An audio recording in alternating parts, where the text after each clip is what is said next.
Remember to pray for Barb. Again, she said it was just fine to let people know that she had COVID. Ask her if that was okay. She would appreciate your prayers. And she was feeling a little bit tough yesterday, so keep praying for her that all would go well. And my prayer is for each of you that you would be healthy and would be happy. Grow. We're going to take our Bibles and turn in them to Proverbs chapter 3 to look at what is one of the most well-known and favorite passages in the book of Proverbs. Solomon is trying to get the attention of his son and tell him, you better wise up. You better wake up. You better think a little bit differently about things. Your understanding of reality might not necessarily be true. And so this evening, that's what we'll be encouraging one another to look at, is try and think through how it is we can face a world where I'm not all wise. I don't have every answer. You don't have every answer.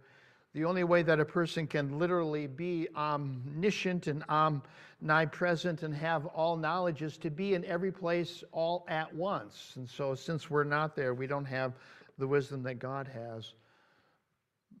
But we have a resource. We have a link. We have someone who knows everything, and he is our friend. Isn't that great to know that God is your friend and that he is willing to give you insight and wisdom, and he desires to guide you all throughout your life? And so let's look at these verses. We'll read down from Proverbs chapter 3, verses 1 all the way down to verses 8 and 9. My son, do not forget my law, but let your heart keep my commands for length of days. In other words, a long life and peace they will add to you. Let not mercy and truth forsake you. Bind them around your neck. Write them on the tablet of your heart, and so find favor and high esteem in the sight of God and of men. Here's what you should do. Trust in the Lord with all of your heart. And what's more, do not lean on your own understanding. And in what's more, those are extra words I've added for you to see the parallels. In all of your ways, acknowledge him. And if you have done those three things, the three conditions, you can be certain that he shall direct your paths. Here's why. Do not be wise in your own eyes. Fear the Lord and depart from evil. It will be health to your flesh and strength to your bones. Father, I do help and ask tonight that you would help us as we look into your word, that you would give us direction and insight. Forgive us, Lord, for our proud assumptions that we know all that we need to know, that we're able to see into every situation, that we know what people are thinking and we understand what we should do, when we are simply unable to know those things. And Lord, because we are unable to know those things and have that insight, we are so much more dependent upon you than we could ever imagine. Pray that you would knock out from under us the stool and the ladders and the supports that we use to think that we are capable of self-observed knowledge, and instead lean upon you in all that we do. Pray that you would give us insight tonight. We ask it in Jesus' name. Amen. The section we're looking at here tonight is just literally Solomon telling his son, it's time to wake up and quit trusting in your own ability. Like Nemo, if you saw the movie several years ago, Nemo was talking to his son, you think you can do these things, but you can't do them. That's where we are. We have this assumption of our abilities to interpret the world, and we think that our understanding of the world is always correct. Just to show you that it's not, Ray Comfort used to do these kinds of questions, and I thought they were brilliant and fun. And he would say to someone, please spell the word mop. And so they would say M-O-P, and then he would say, how do you spell hop? And they would say H-O-P. And then he'd say, can you spell top? And they would say T-O-P. And then he would say, what do you do at a green light? And almost everyone would say, stop. But the reality is, at a green light, you should go. And of course, what he's revealing to us or illustrating is we make mistakes on even those small things. Can you tell me what this word is? F-O-L-K. And we would say that it's folk. And then he would say, what is the white of an egg? And almost everyone would say that it is a yolk, when, of course, the white of an egg is not the yolk. Another example would be, say the word silk, as in that fine quality material that is so nice and beautiful. Say that 5 times. Silk, silk, silk, silk, silk. What do cows drink? And the answer is water. So, we want to say milk because we have assumed, because we've thought of the word silk, silk, silk, silk, silk, that cows drink milk, but maybe baby cows drink milk, but the rest of them drink water like the rest of us do. And so if in each of those 3 examples I can make mistakes simply because my mind is moving in a direction because I am not unbiased, of course, in the choices of life and the things that we need to do in life, I need to recognize I do not have an unbiased and clear opinion. And so that's why he says in verse 7, I'm going to take this as a highlight. Please look down there with me. This is what you need to stop doing. Stop being wise in your own eyes. Fear the Lord and depart from evil. Stop assuming that you're the cleverest person around. Stop assuming that your interpretation of the facts or your summary of the information is the right one, because it probably isn't, and neither is mine. I don't ever want to think that it is. What is the right interpretation? What is the good interpretation? Well, he says, fear the Lord. By fearing the Lord and being concerned about His opinion of the things of life, that will give us the insight to be able to make the choices and have the wisdom that we need. Because what is the fear of the Lord? The fear of the Lord is the beginning of wisdom. What notes are to music, so Ruth was just playing a song a bit ago. There's another proof, isn't there, that we are not infallible. She saw the notes C and D and A and B flat. Those put together make wisdom. In the very same way, the fear of the Lord is what gives me wisdom to make the choices that I need to have in my life. I want to do, first of all, point out to you that there are benefits to stop being so proud and start listening to the Lord and trusting in Him.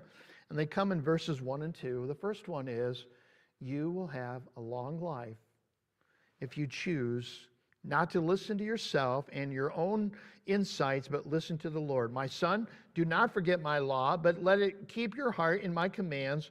For length of days and a long life and peace will it give to you.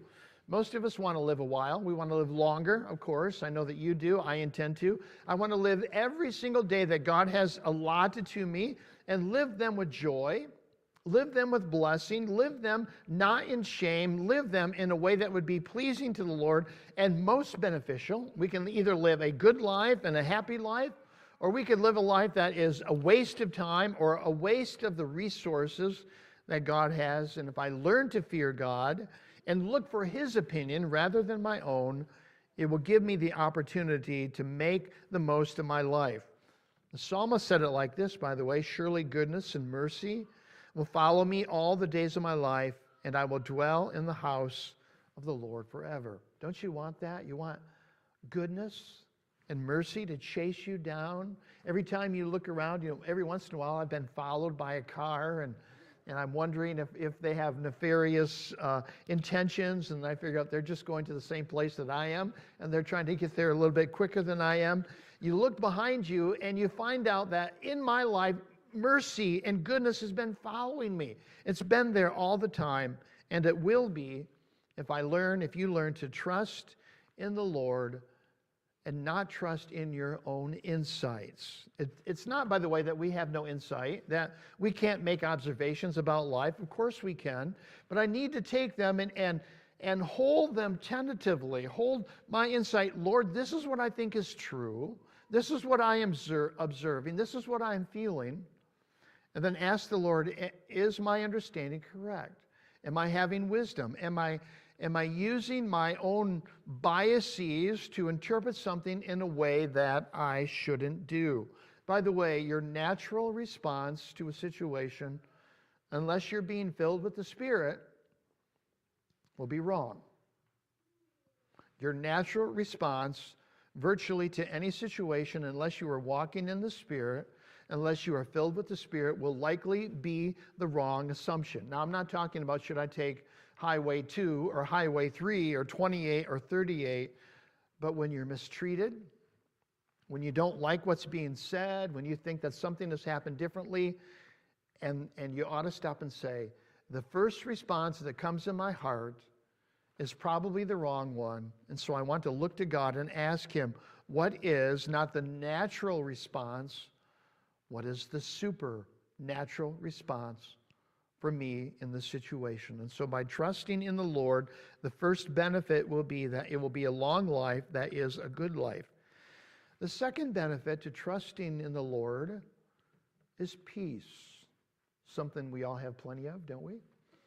Plenty of peace in this world, and thou wilt keep him in perfect peace, Isaiah says, whose mind is stayed on thee because he trusteth in thee. I learned that, I think, in Awana, by the way, like 3rd or 4th grade, a long time ago, that perfect peace. In the Hebrew, the word for peace, perfect peace, is literally shalom, shalom. Just like holy of the holies is the most holy place. Peace of peace. Thou wilt keep him in the peaceful place of the peaceful place, is what Isaiah 35 says, to the person who is resting in God as if you were a stake driven in the ground and you won't be drawn away from God and His person. So He promises it will give you length of days, verse 2, and peace will be added to you. It is really a tragedy. It is a sadness for God's children not to have peace. I feel like I need to say that again, because peace is not a characteristic of our world. It's not a characteristic of believers generally. It ought to be. But it is a tragedy that we have so little peace in our minds and hearts today, when God looks down and says, you ought to be at peace. How can I be at peace, and why would I want to be at peace? Or maybe better, why should I be at peace when I see the world crumbling as it is? Well, I happen to think, and the Bible happens to teach, I'm saying that tongue-in-cheek, by the way, that God is in control. He is really in control. Do you believe that God is really in control? He says He is, and most of the time when God says something, He means it. It's true, it's important. And so in my world, in my situation, even if all the walls begin to crumble and the roof begins to fall and I feel like I have no place to turn, I need to remind myself that God is in complete control. And if He is in complete control, then He can take care of me. Remember what we used to say in 1 Corinthians chapter 10, there's no temptation taken you, but such as is common to man, but God is faithful, who will make a way of escape that you may be able to bear it. So God is always going to make a way, and the way through temptation is that God opens the door. And it's bound up in 1 Corinthians chapter 10 with the Israelites passing through the Red Sea. If the Israelites are facing the Red Sea, Pharaoh is behind them, and the water is in front of them, and the mountains are beside them, and they have no place to go. If God can open up a path in the Red Sea, and I remember paying Abby and her brother $5. If you could remember this, I'll give you $5. If God could part the Red Sea, then God could make a way for me. And if that is true, there ought to be long life and peace in my life. And thirdly, He's going to say that there will be favor and esteem with both God and man. And so I could be a Bill Gates with 46 billion, or a Warren Buffett with 42 billion. I could be Alice Walton of the Sam's Club, Waltons, Walmart, and have $20 billion, and people could still hate me. And people could still not think much of me. But if you will walk in God's ways, if you will be wise, if you will have God's peace, if you will depend upon God in every situation, people can look at Sam, people can look at Alice, and people could look at you and say, between the three of them, I would rather be her, or I would rather be him. I would rather be the person who is kept by the peace of God than a person who has all those pieces of silver, whatever they may be. And in the end, the person that I want to please the most is not my neighbor, not the person passing me by. The person I want to have favor in the sight of is who? It's God. It's Jesus. That's right. I want him to be pleased with my life. And he says, if you do these things, he will be pleased with you. You will find favor with both God and man. And so the encouragement, again, going back to Proverbs chapter 3, is simply this.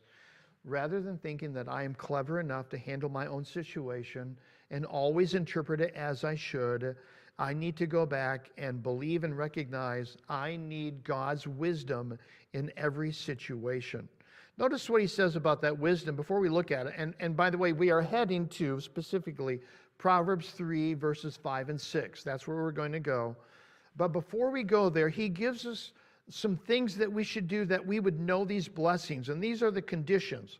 The first condition is to remember them. The second condition is to keep them in your heart. The third condition is to tie them around your neck. And so as a person might tie a charm or a picture or a reminder or a necklace or a ring or some kind of a memento or a signet about a person, he wants us to take God's truth and tie them around our necks so that every time we turn around, they jostle on us and we are reminded, oh yeah, don't forget the promises of God in my life. And by the way, when he says that we should do that, it's important that he says if we do those things, then mercy and truth will guide us. I want you to think of it like this when he talks about mercy and truth. Look at verse 3 before I comment on it. Let not mercy and truth forsake you. Bind them around your neck. You look at every single situation in life, and you can interpret them through the glasses or the lack of glasses that you have. You can interpret them through a particular lens. He wants us to view the world through the lens of mercy and through the lens of truth. So I look at another person and their situation, and I can be judgmental, I can be harsh, I can be critical, I can be bitter. Or I could look at them through the lens of Jesus, through the lens of mercy. And just as God looks at me with hesed, which is a faithful love, and so he sees me in my failure. He sees me in my mistakes, if you will. He sees me in the ways that I am less than what I ought to be, and he still views me with love. And if God could still view me with the idea of mercy, then I have no choice than to view his children with that same mercy. Let not mercy and truth forsake you.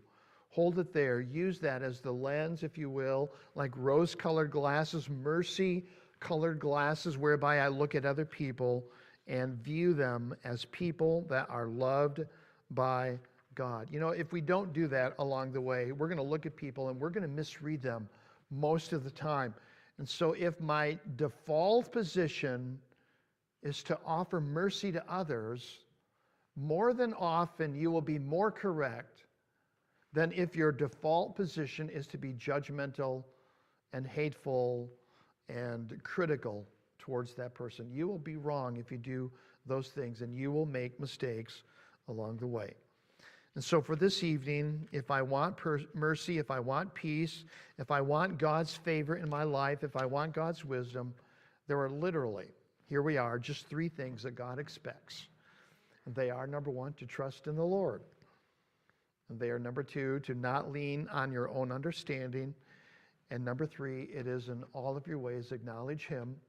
And by the way, this is a really a special kind of Hebrew parallelism. The poetry here in 3, 5, and 6 is do this, and what's more, do this, and what's more, do this. If I've done all three steps, if I've gone through all three stages, then I will get the promise. And notice the promise at the end of verse 6, and then we'll go back and look at the three things that God expects from us as his children. He says at the end of verse 6, if I do those three things, he will direct your path. So again, it's not about finding your own path. It's not about having enough wisdom to choose the right path. It's not about having enough experience to recognize the wrong path. It's specifically about letting God show you the correct path. And he will only do that to those people of his. He will specifically do to the people of his who do these things. And so, number one, the first thing I need to do, the first thing that Solomon tells his children to do, the first thing that God tells you to do is trust in the Lord. Verse 5, the first part of it, trust in the Lord with all of your heart. Trusting in the Lord means that I'm not trusting in myself. I'm not trusting in my insight. I'm looking to God. I am believing that God is in control. I'm recognizing that anything that has come into my life has come into my life because God has determined that it's good for me or would be there for his glory, and that we will see it through, that God will see me through, that it is worthy. God is worthy of my worship at this time. I need to be like Job in the Old Testament. When Job went through his trials and difficulties, bad news comes from four corners of the earth. This guy came, and this guy came, and this guy came, and everything was falling apart. And he says, man, God is mean to me. No, he says, the Lord giveth and the Lord taketh away. Blessed be the name of the Lord. I don't understand it, but I guess God knows what he's doing. Now, Job's going to complain along the way, as if we can't understand that, and wouldn't complain, and I wished he wouldn't have complained so much. But his faith in God in the midst of his trials was so immense that he demonstrates to us how to trust in the Lord. Notice what it says about it. With all your heart. It's probably worthwhile to think that he's not saying trust in the Lord with your mind or with your soul. There are words in the Hebrew language and both in the Greek that focus on the mental ability that we have to think. Sometimes the word soul is used there. Different Hebrew words are used for the intellectual part of a person. But when he says to trust in the Lord with your heart, and not some of your heart, but with all of your heart. The heart is the emotional center. It is Houston, if you will, mission control center. It's the part of us that we're to guard. What are we told about that? Guard your heart with all diligence, for out of it flows the issues of life. It is, if you were going to the bottom of your soul to look to who you are, the heart is that part of you. It's the part that in a sense is the generator of emotions. It's like this oxygen generator that's creating everything that's coming out of your being. So your responses come from your heart, and your responses and your thoughts and your emotions and your fears come from that inside. And so he's saying, I don't want you just to trust God with your mind. You're like, yeah, I know that's true, and I know God's in control. I want you to go and look to the bottom of your being and say, this is where I will trust in God. This is where I will place my trust in Him, and so I will not allow my emotions to take over me. I will not allow resentment to be there. I will not allow my fears or whatever longings that I have to generate thoughts, to generate emotions, to generate actions, because at the bedrock of whom I am, God is there. I have placed Him there, and I am trusting in Him. In the Old Testament, by the way, in 2 Kings chapter 18 and chapter 19, Hezekiah was the king in Israel, and Sennacherib had come in chapter 18 and had encircled the area, and by the way, the Assyrians, they were not nice puppies in any sense.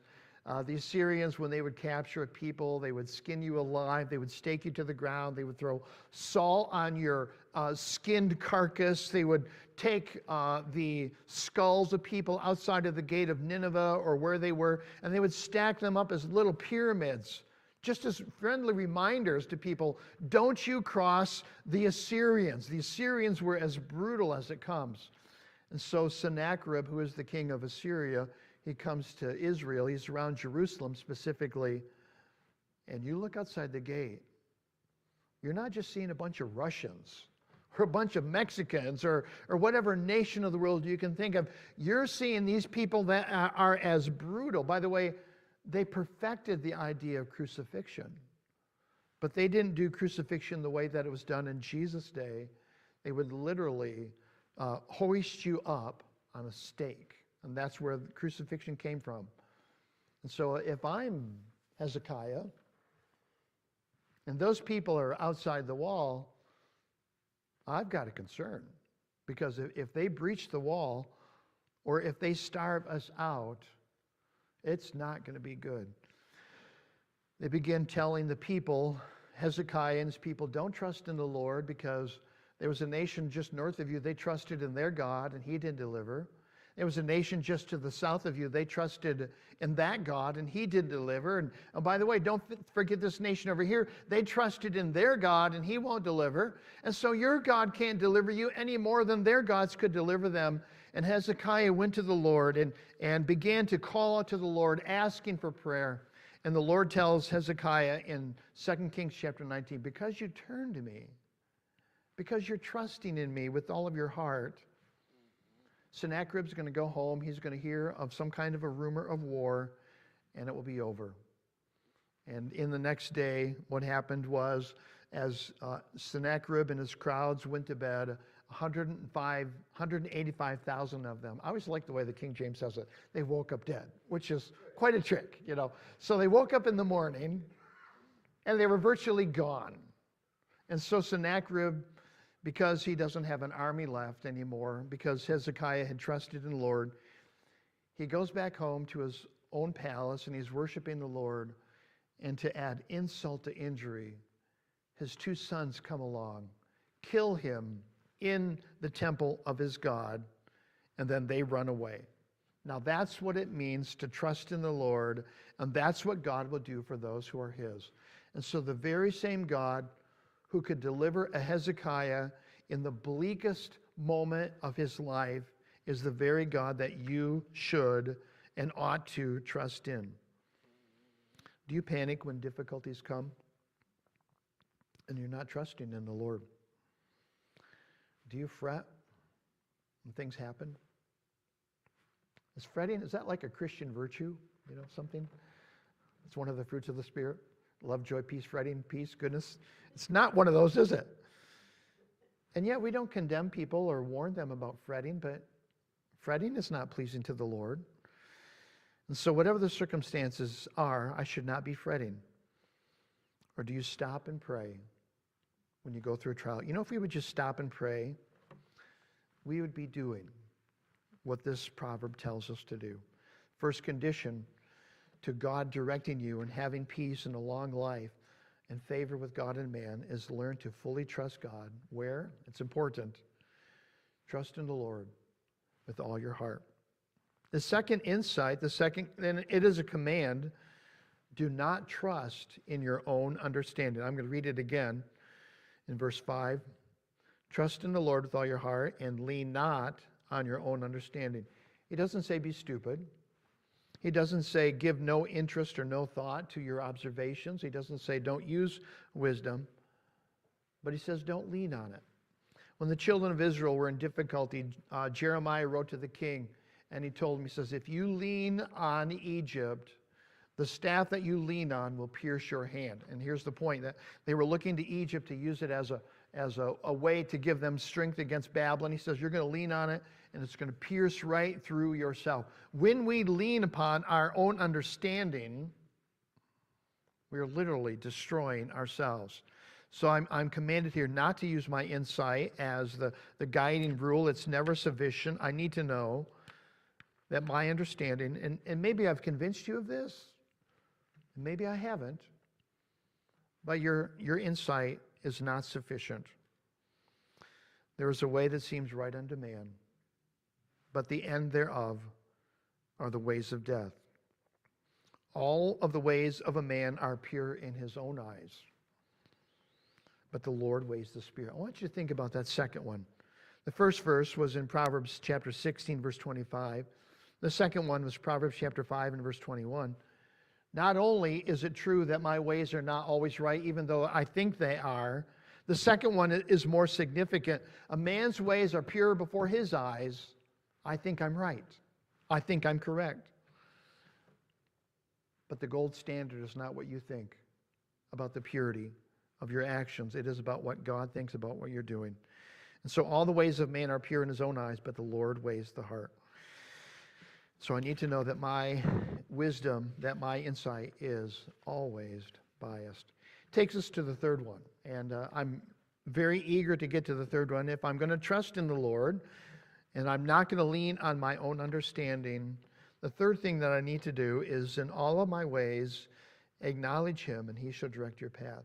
Now, I want you to look specifically at the word acknowledge. So look at chapter 3 and verse 6. The word acknowledge, it's not a great translation. And I looked in as many different concordances and dictionaries as I could, trying to think, where did they come up with this translation?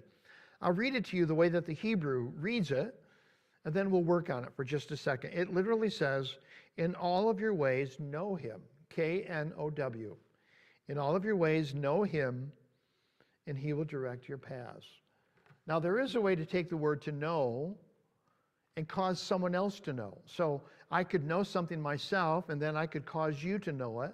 We would call that teaching. Or we might call that acknowledging. In all your ways, acknowledge him. And so maybe this verse means that in all of my ways, inform him, as if God needs a summary of my day's activities, right? In all of your ways, inform him about what's going on. It might mean that. It could mean this: in all of your ways, consult him. That's a possibility. Or it could mean, number 3, in all of your ways, acknowledge or tip. See, that's why I don't like the word acknowledge, because I don't even know what it means. I can't specifically say, if in all of my ways I acknowledge him, what in the world does that even mean? Oh God, this is what's happening. Maybe that's what it means. Tip your hat to him or recognize his presence. Maybe that's what it means. Or maybe it means what it actually says. And that's why I'm trying to take a minute here to catch your attention. If it reads in the Hebrew language, in all of your ways, know him, maybe it means in all of your ways, know him. And then you're still going to say, but I'm still not quite sure what that means. And I'm going to admit that in some ways, I'm still not sure what that means, but I think I have an inkling. I'm convinced that what it says, in all of your ways, know him, that he's saying that you need to know God better and pursue him more and seek him further and understand him more deeply and pursue him, seek him, know him in every single situation. And the better that I know God in every situation, the more I am able to have his wisdom. And so I'm going to read to you what John Gill said about it. I think this is really helpful. He's the only person I found who I think sufficiently deals with verse 6. So I'm going to read it here. I'll give you one comment on it again. When he says, in all your ways acknowledge him, it might mean to tell him, to console him, to point it out to him as if he needs to know that. I think it means to know him better. Here's what Gill said. Set him before thee. Have him always in view. Consider him as ever present with thee, observing every step that thou takest, and take not one step without his leave, and without his advice, ask for wisdom of him who gives liberally. Consult his word, and make the scriptures thy counselor. Take him as your guide. Observe the footsteps of his providence. Follow the Lamb wherever he goes. Walk not after the flesh, but after the Spirit. And when things go cross and adverse, and do not your mind submit, in your mind submit to his sovereignty, and be still and know that he is God, that he does all things right, that he does all things for his glory and for his people's good. And when things do succeed, give him the glory of all of it. Own his hand in it and the bounty of it, and acknowledge, and this is where he's summarizing, acknowledge that all you have and all you are and all you've experienced in the providence and grace of his life has come from him. Now that's a long paragraph, to describe what verse 6 means, but I think that's right. In all of your ways, acknowledge him, know him, consult him, think more about him, compare your situation to him, believing that he is absolutely in control over all of it. And when I do those things, here's what it says. If I do that, and he shall direct your path. I think our problem, in summary, is simply this. We look at these things and we do a little bit of trust. We trust him some of the way. We look at the things of our life, the challenges and difficulties, and we lean a little bit on ourselves. And then we talk about the situations, and in a small way, we acknowledge him. And we don't put our heart into any of these three. And we wonder why God doesn't lead and direct and guide in my life. But I'm just foolish enough to believe that when God says that he will direct me, he will direct me. And I need his direction more than I could ever understand. In the Sahara Desert a few years ago, there was a group of young men that decided that they were going to do some hunting, and they were looking for some gazelle. And so they jumped in their Jeep, and they were traveling through the region, and they were supposed to be back by sunset. And as the day went on, they were not returning, and no one had heard from them for a while. And so finally, 48 hours later, the rescue crews were out looking for them, and after they found them, they had left the Jeep where they were, and they were walking. 3 out of the 4 of them were dead. And the 4th of them they found still mildly conscious, and he was digging in the ground. Come to find out, in his state of delirium, he saw a mirage and thought it was water. And so as they picked him up and loaded him in the helicopter, he was still digging in the ground, looking for the water that was there, which he thought was there, which wasn't, because he was trusting in his own abilities. That's what it is. When we trust in ourselves, when we don't acknowledge God, when we lean on our own understanding, it's like digging for water in the hot desert. Instead, look to the Lord, trust in him, and he will direct your paths. Father, I do thank you tonight for your word and your grace. Thank you that our lives are in your hands. We don't have to fear. We don't have to doubt. We don't have to lose our peace. Pray that each one who is here this night will be kept in perfect peace. You said you would keep us in perfect peace if our minds are stayed on you. And that's what we need. We need to grab our hearts and our minds and control them. We need to talk to ourselves and not listen to ourselves and say, God, I'm going to trust you at the bottom of my heart and let you take care of my life. I'm not going to lean on my own weak and flawed and failed and imperfect understanding of the situation. And I'm going to look for you in every situation. And I'm going to wait and rejoice in the deliverance that you give. Thank you. I ask it all in Jesus' name. Amen. All right. Blessings on you. Go and live it out.